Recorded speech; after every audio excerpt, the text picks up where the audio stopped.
afternoon. Good afternoon, sir. તો વાલા વિદ્યાર્થી મિત્રો, આજે આપણે સરસ મજાની ક્વિઝ એમસીક્યુ પ્રકારની ગેમ છે એ લઈને આવ્યા છે. ને એના દ્વારા આપણે ચાલેલા તમામ યુનિટનું મૂલ્યાંકન છે કરવાનું છે. તો આપણે અહીંયા પાછળ બે ભાગ આપણે પાડી દીધા છે, A અને B. બરાબર, બે ગ્રુપ છે. એમાં A વાળાએ પ્રશ્ન પેલો પૂછ્યો, એનો જવાબ સાચો પડ્યો એટલે એને આપણે 1 માર્ક આપ્યો. જ્યારે બીજો પ્રશ્ન B વાળાને પૂછ્યો, એનો જવાબ ખોટો પડ્યો એટલા માટે 0.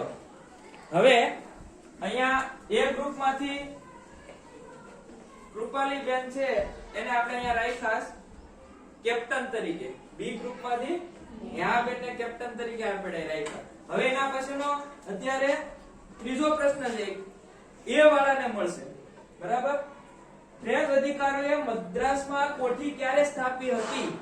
તો જે ને આવડે એ તમારા કેપ્ટનને કહેવાનું છે એટલે એ ટીક કરશે. એક જ મોકો આપવામાં આવશે, એક જ ટ્રાયે પ્રશ્નનો જવાબ દેવાનો છે. ચાલો જવાબ બોલો.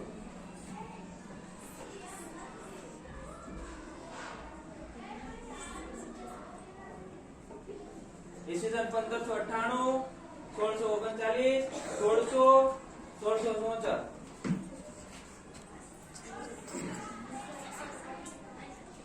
હા, તો 0 માર્ક આવશે.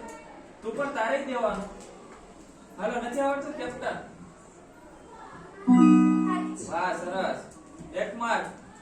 અહીંયા જવાબ છે ઈ આપ્યો એટલે એને આપણે 1 માર્ક આપશે. ચાલો, ત્યાર પછી બીજો પ્રશ્ન. સુરત ખાતે કોઠી સ્થાપવાનું ફરમાન અંગ્રેજોએ કોની પાસેથી મેળવ્યું હતું? સુરતની કોઠી સ્થાપવાની હતી, ત્યાં ફરમાન કોની પાસેથી મેળવ્યું? હુમાયુ પાસે, અકબર, જહાંગીર કે બાબર? ચાલો, A વાળાનો નથી, B વાળાનો પ્રશ્ન. ચાલો કેપ્ટન, પૂછી લ્યો તમારે પૂછવું હોય તો, અને ન કોઈ પૂછે તો તમારી રીતે જવાબ તમે આપી. સરસ, C જવાબ છે B વાળો.